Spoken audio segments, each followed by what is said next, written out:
We are all used to seeing them in pictures and films. Mighty, impregnable, shrouded in a haze of romance.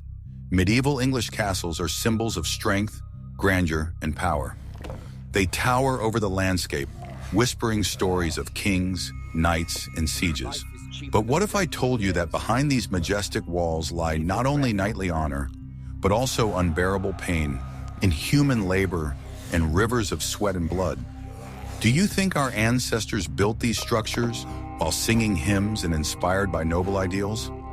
Prepare yourself, because the truth is much more terrifying. Forget the myths and legends. Today we will dive into a reality where every stone of the castle is steeped in suffering, and the life of a builder was worth less than a piece of bread. If you are ready to learn the shocking truth that historical novels have so carefully hidden, watch this video to the end. Warning: after watching this video, you will never look at castles the same way again. Don't forget to subscribe to the channel to learn more about the true history that will change your perception of the past. The modern mind can hardly comprehend the scale of the tasks faced by medieval builders. To construct such colossal structures as Dover Castle, which served as the key to England for centuries, or the imposing Warwick Castle, truly astronomical amounts of stone were required. Hundreds of thousands of tons. Think about it. This is not just a couple of truckloads of gravel, but entire mountains moved from one place to another solely by human effort. This grandiose volume of stone not only determined the physical size of the structure, but also symbolized the greatness and indestructibility of the power for which it was built. Every stone, from small pebbles to multi-ton blocks, was quarried, processed, and moved by hand, making the construction process incredibly labor-intensive and time-consuming. The process began in quarries, often located dozens of kilometers from the construction site. Stonemasons, working in extremely difficult and dangerous conditions, chiseled out huge blocks of limestone, sandstone, or granite. Their tools were primitive steel chisels, hammers, and wooden wedges, which were driven into cracks in the stone and soaked with water to swell and split the rock. The accuracy of the work depended on skill and experience passed down from generation to generation. These tools, which seem archaic to us today, required not only physical strength, but also a deep understanding of the properties of stone, its structure, and the characteristics of its fracture. Master stonecutters were true engineers of their time, able to read stone and predict its behavior. An additional complication was that the stone often had to be extracted in difficult geological conditions, which increased the risks and skill requirements. The choice of stone type depended on local resources and availability, but preference was usually given to materials that were strong enough for the construction of fortress walls and towers, yet easy to work with. Then the arduous transportation began. Giant boulders, sometimes weighing tens of tons, were moved to the construction site using the most basic mechanics. Sledges, which were wooden sleds pulled by dozens or hundreds of workers, as well as oxen and horses, were used. Log rollers were used to roll the stones over long distances. The stones were lifted to the height of the walls using winches, levers, and primitive cranes powered by human or animal strength. For example, lifting a single large block could require a team of 50 to 100 people pulling ropes in unison. Mistakes were fatal. A broken rope or lever would send a multi-ton boulder hurtling down, maiming or killing everyone in its path. Each stone lifted was a small victory over gravity and death. To ensure the safety and efficiency of these operations, strict coordination and discipline were required among hundreds of workers. Even a small mistake could have catastrophic consequences, slowing down construction and leading to losses. Logistics was one of the most difficult aspects of construction, as it was necessary not only to deliver the stones, but also to organize their proper storage and delivery to the worksite. Laying temporary roads, building bridges over rivers and ravines, all this required additional effort and resources. Do you think modern construction sites are dangerous? What if I told you that every large medieval castle was literally built on bones, and the mortality rate at such sites was comparable to military casualties? If you want to know why death was a constant companion of builders, watch this video to the end. Building castles was not just hard work, it was a real lottery with death. No safety regulations, no insurance, no medical assistance, just harsh reality. Workers fell from towering scaffolding built from raw wood and held together with hemp ropes. One wrong step, one rotten plank, and a person would crash to the ground, turning into a bloody mess. Historical chronicles and archaeological finds testify to numerous fractures, broken bones, head and spinal injuries among the remains of builders. These scaffolding structures, which often reached enormous heights, had no railings or nets, and any gust of wind, slush, or simple carelessness could cause a fall. Inexperience or fatigue also increased the risk. In addition, the materials themselves, unprocessed wood that could crack and hemp ropes that were prone to rotting, made these structures extremely unreliable. Bricklayers were particularly at risk, not only constantly in danger of being crushed by falling blocks, but also suffering from silicosis, a fatal lung disease caused by inhaling stone dust. They slowly suffocated, their lungs turning into a stony mass. Blacksmiths working with red-hot metal suffered terrible burns, which in unsanitary conditions easily led to gangrene and amputation. Carpenters were constantly cutting and pricking themselves, and their wounds festered and became inflamed. There was no protective equipment whatsoever, no respirators, gloves, or goggles. Working with stone produced not only large pieces, but also tiny dust particles that settled unnoticed in the lungs, causing irreversible changes. Blacksmiths, constantly surrounded by sparks and red-hot metal, lived in a world of constant pain and the threat of losing their limbs. The slightest infection, which today is treated with antibiotics, was a death sentence in the Middle Ages. Construction sites were hotbeds of infection. Thousands of people lived and worked in cramped conditions, often without access to clean water or basic sanitation. Dysentery, typhus, typhoid fever, and later the plague spread easily, wiping out entire work crews. Accidents and illnesses were so commonplace that they were hardly even recorded. The death of a worker was merely an annoying delay in the process, nothing more. According to historians, the construction of every large castle, such as the Tower of London or Carnarvon in Wales, cost the lives of hundreds or even thousands of people. Their names are unknown, but their bones rest in the foundations and walls of these grandiose structures. The lack of sewage systems, overcrowding, and contaminated water created ideal conditions for the rapid spread of deadly diseases. Drinking water was often taken from the same sources used for construction, which only exacerbated the situation. People lived in primitive camps where hygiene was almost impossible. Mortality from disease could exceed mortality from accidents, especially during epidemics. For feudal lords and kings who commissioned construction projects, human life was far less valuable than completing the project, and workers were simply replaced with new ones.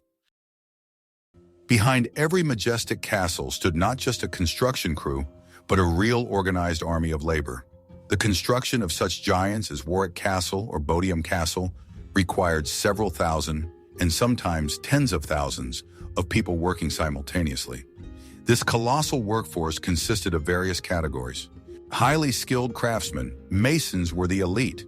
They were true artists and engineers, able to read blueprints, which were primitive but required a deep knowledge of geometry, carve complex architectural elements, and create arches and vaults.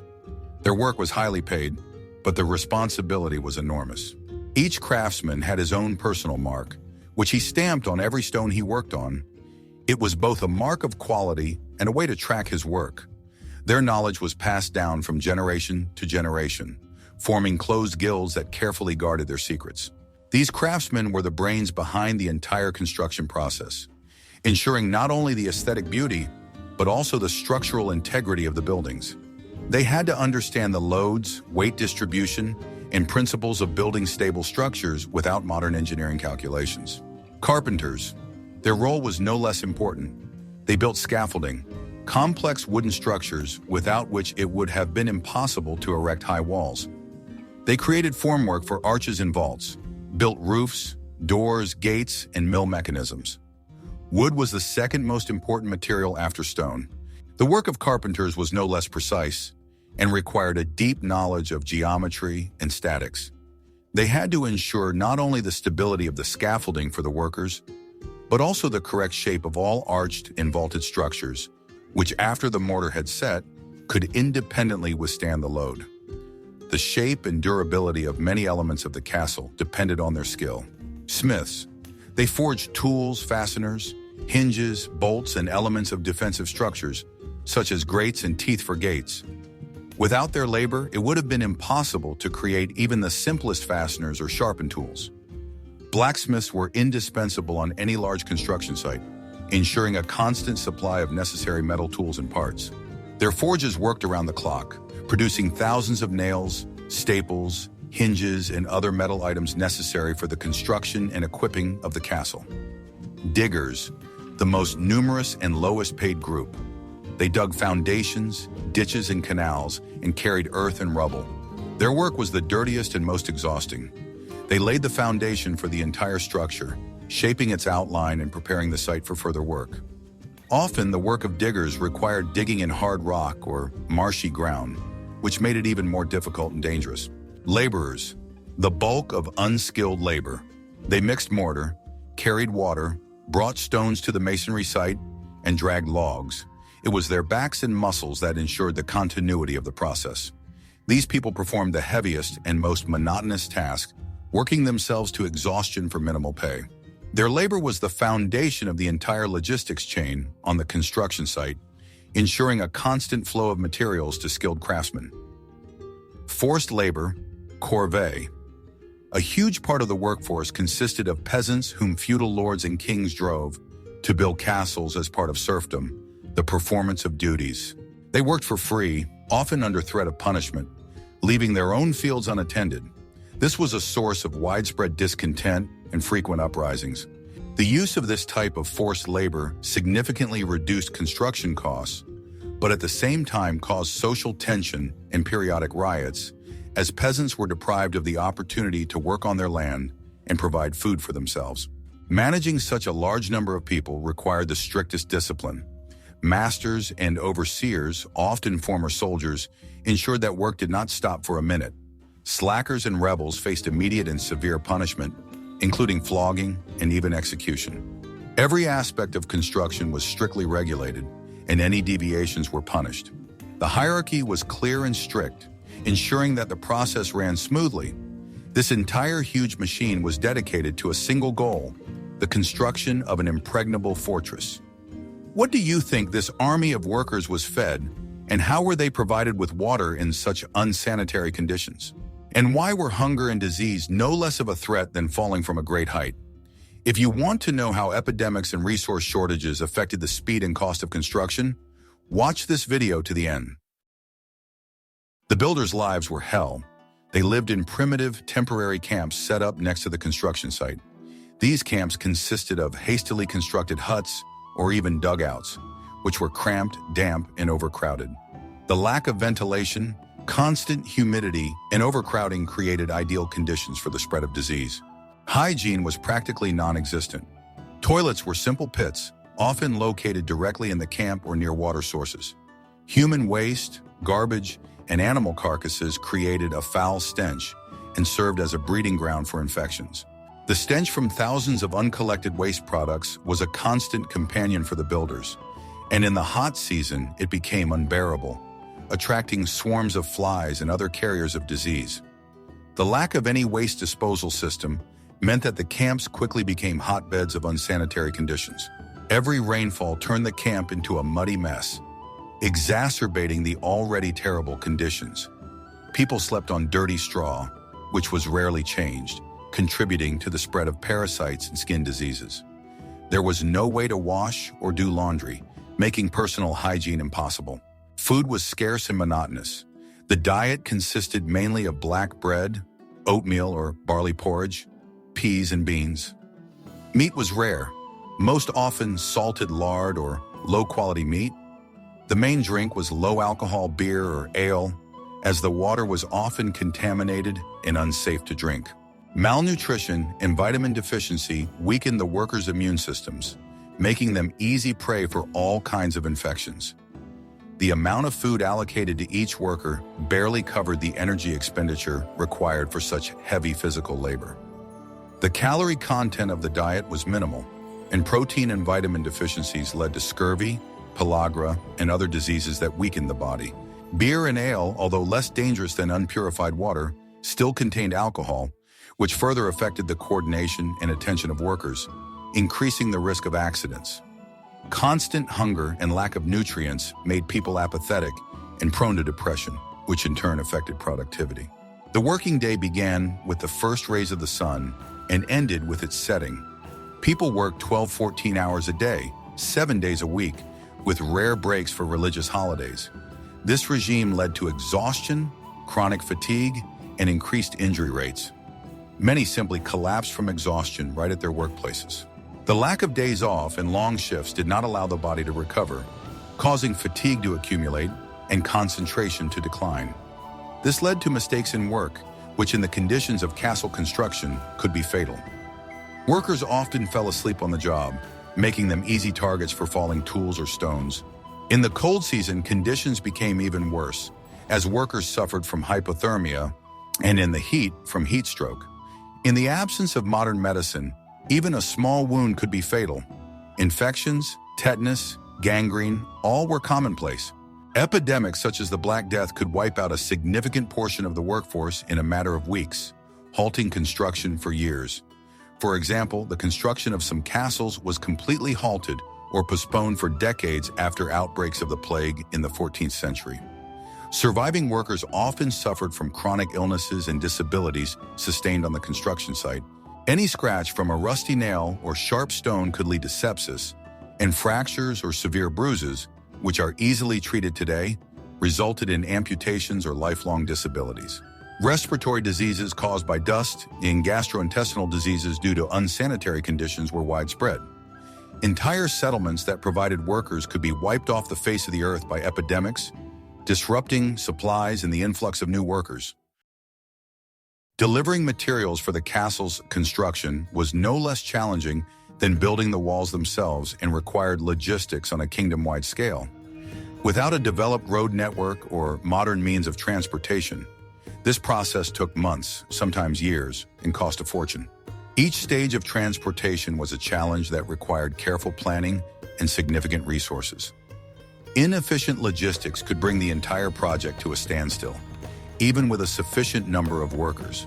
Stone. If there was no suitable quarry nearby, stone had to be transported hundreds of kilometers. Water transport was preferred. Large stone blocks were loaded onto flat-bottom barges, which were then floated down rivers or towed along canals. This was the most efficient method, but it depended on the availability of waterways. For example, stone for the construction of Windsor Castle was often transported along the River Thames. If there was no waterway, the stone was transported overland on massive carts pulled by dozens of oxen or horses. These carts, often overloaded, crawled slowly along bumpy roads, destroying them and getting stuck in the mud. Roads in the Middle Ages were in a deplorable state, often little more than beaten tracks that easily turned into impassable swamps after rain.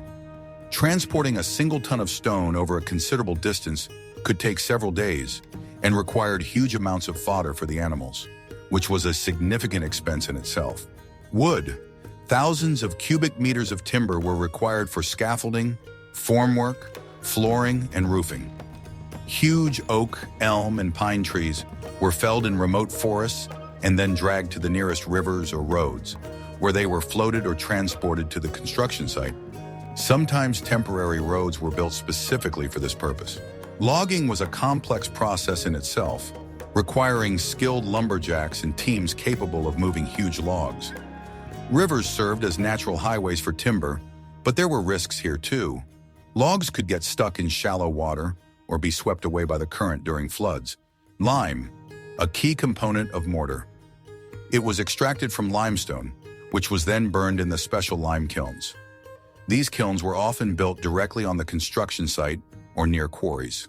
The burning process was labor-intensive and required a lot of fuel. Lime kilns were complex structures that required constant supervision and huge amounts of wood to maintain high temperatures. The quality of the lime directly affected the strength of the mortar, so this stage was critically important. Sand and clay. These were extracted from local quarries or rivers. These materials were less demanding in terms of transportation, but the volumes were enormous. The constant supply of sand and clay for thousands of tons of mortar required the continuous work of local mining teams. Water, needed to prepare the mortar for drinking and for the workers' needs. It often had to be carried from nearby sources using buckets and barrels. In drought conditions or when water sources were far away, its delivery became a serious problem, slowing down the pace of work and worsening the living conditions of the workers. The entire process was incredibly expensive and dependent on weather conditions. Heavy rains could wash out roads, and floods could make rivers unnavigable. In winter, construction often came to a halt as it became impossible to transport materials. Caravans carrying valuable materials were also easy prey for bandits, adding yet another risk to an already difficult process. The lack of reliable communications and weather forecasts made planning virtually impossible, and any adverse weather conditions could set construction back by weeks or even months. To build one large castle, quantities of wood were required that are difficult for modern people to even imagine. Thousands of sturdy logs and planks were needed to construct scaffolding, the complex structures that allowed high walls and towers to be erected. The wood was then used for formwork, for arches and vaults, floors, ceilings, roofs, gates, doors, stairs, and siege engines, which might one day have to be built for defense. Wood was the foundation of temporary structures and an integral part of permanent structures. According to the most conservative estimates, an average-sized castle required up to 50,000 cubic meters of wood. This is equivalent to cutting down an entire forest covering several square kilometers. If the castle was larger, such as Bodiam or Warwick, these figures increased many times over. The forests around the construction sites literally disappeared, leaving behind devastated land. Local residents lost their sources of firewood, building materials, and grazing land for their livestock. The devastation of the forests had long-term environmental and economic consequences for the region. Large-scale deforestation led to environmental disasters on a medieval scale. Wild animals disappeared, the microclimate changed, and soil erosion intensified. Wood often had to be brought in from far away, which made the process more expensive and time-consuming. Royal decrees on the protection of forests, especially those used for royal hunting, were often ignored when it came to strategically important construction projects. Deforestation led to the shallowing of rivers and changes in the hydrological regime, which in turn affected agriculture and water availability. Soil deprived of forest cover became vulnerable to wind and water erosion, turning fertile land into barren wasteland. This created additional problems for the local population, which depended on forest resources. In the end, each grand castle wasn't just a symbol of power, but also a monument to the ruthless exploitation of natural resources. Its greatness wasn't just built on human labor and bones, but also on the environmental damage done to the surrounding areas. The long-term consequences of this deforestation were felt for decades, and sometimes even centuries, changing the landscape and economy of entire regions. It seems that castles were built forever, but in reality, their construction took decades. But why did the process take so long, even with such resources, and what could have halted construction for years? If you want to learn about the political intrigues, wars, and epidemics that interrupted the work, watch this video to the end. The construction of a large castle rarely took less than 10-15 years, and more often than not stretched over 20, 30, or even more years. Some projects, such as the Tower of London or Carnarvon Castle, were built and completed over centuries, passing through many generations of builders and rulers. A castle was not a static project, but a living organism that constantly changed and evolved along with the political and military situation, reflecting changing needs in defense and symbols of power. It was not just the construction of a building, but a monumental labor stretched out over time, often outliving those who began it. Patience and long-term planning were absolutely necessary, but even they could not guarantee the smooth running of the process. There were many reasons for such delays. Financial difficulties. The most common reason, kings and lords were constantly short of money. Wars, epidemics, crop failures, all of these could empty the treasury and bring construction to an immediate halt. Workers could stop getting paid and scatter, leaving materials to rot in the open air. Castles were bottomless pits for money, consuming vast resources that could have been used for other needs of the kingdom or domain.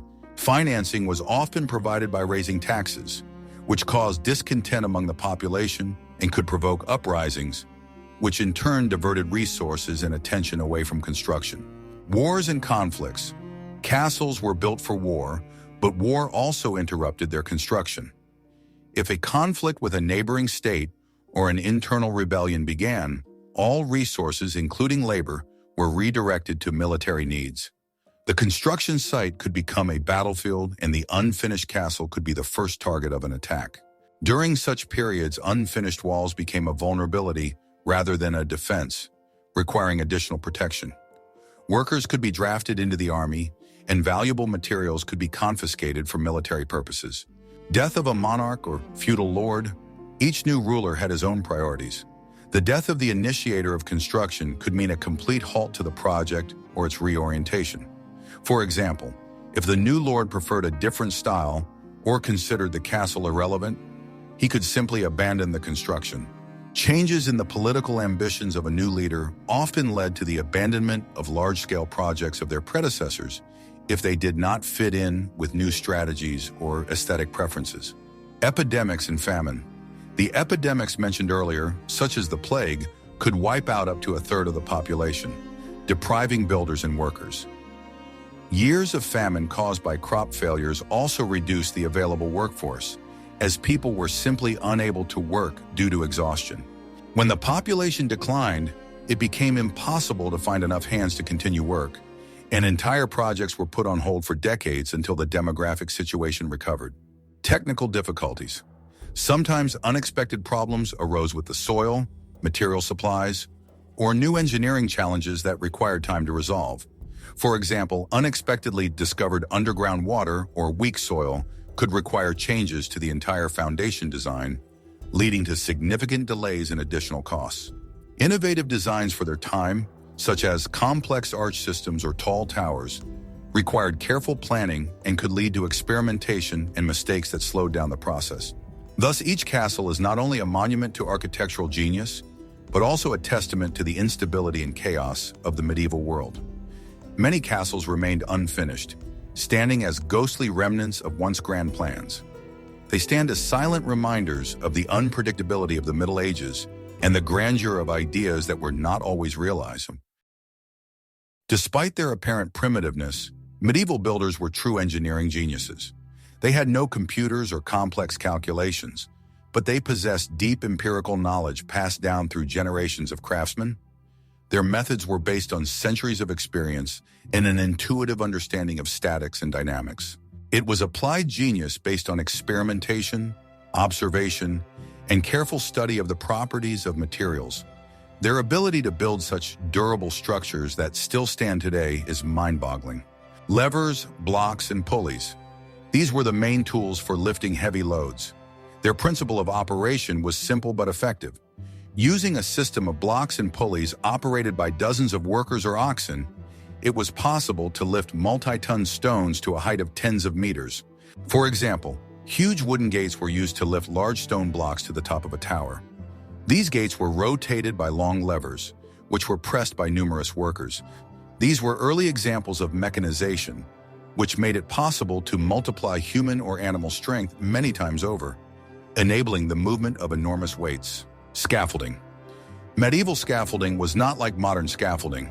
It consisted of vertical posts driven into the ground and connected by horizontal beams on which planks were laid. These structures were very tall and complex, requiring great skill on the part of the carpenters. The construction of such a scaffolding was a significant engineering challenge in itself, as it had to support the weight of workers, materials, and equipment at great heights. Formwork. Wooden formwork was used to create arches and vaults, which supported the stones until the mortar hardened. These structures required precise calculations and skilled carpenters. The precision of the formwork was critical to the shape and the strength of the final structure, whether it was a round arch or a complex Gothic vault. Mortar, medieval mortar based on lime and sand, was surprisingly strong and durable. Its recipes could vary, but the key was the quality of the lime and thorough mixing. Some of the secrets of these mortars are still not fully understood. Some samples of this mortar are stronger than many modern cement mixes. The skill of the masons. They did not simply lay stones. They carved each block with remarkable precision, creating perfect joints without using large amounts of mortar. They knew how to distribute the load, how to build sturdy walls, towers, and gates capable of withstanding a siege. Their work was akin to sculpture, where each element fit perfectly with its neighbor, forming a single monolithic structure. However, all this ingenuity was realized through brute force and incredible labor. Human sweat and muscle were the main driving force. Medieval castles are monuments not only to engineering genius, but also to the superhuman endurance of thousands of nameless workers, whose physical strength and patience were the foundation of these grandiose achievements. The construction of a single large castle was an economic project of colossal proportions, capable of bankrupting even the richest kingdom. The cost of building fortresses, such as the Edwardian castles in Wales, could reach tens of thousands of pounds, which in modern money would amount to hundreds of millions or even billions of dollars. For example, more than $15,000 was spent on the construction of Conwy Castle alone, a huge sum for the 13th century, equal to the annual income of many counties. It was a strategic investment, but also a huge financial risk. This money went towards labor costs. Despite low wages for unskilled workers and the use of forced labor, the number of people involved was so large that the total amount paid out made up a significant portion of the budget. Master masons and architects received very high fees, sometimes comparable to the income of minor nobles. Purchase of materials, stone, wood, lime, iron, all of these cost a fortune, especially if the materials had to be transported from far away. The cost of materials could account for up to half of all expenses, especially if rare or high-quality stone had to be brought in from other regions. Transportation. Logistics was one of the most expensive items of expenditure. The maintenance of thousands of oxen, horses, carts, boats, as well as the wages of carters and boatmen, required constant investment. The cost of fodder for animals and the repair of vehicles was considerable. Staff maintenance. In addition to builders, the castle required the maintenance of supervisors, scribes, and guards who ensured order and security. These were people who were not directly involved in construction, but ensured its functioning. Food. Feeding thousands of workers over many years was also a huge expense, especially during years of crop failure or high food prices. To finance such projects, kings and lords had to resort to extreme measures.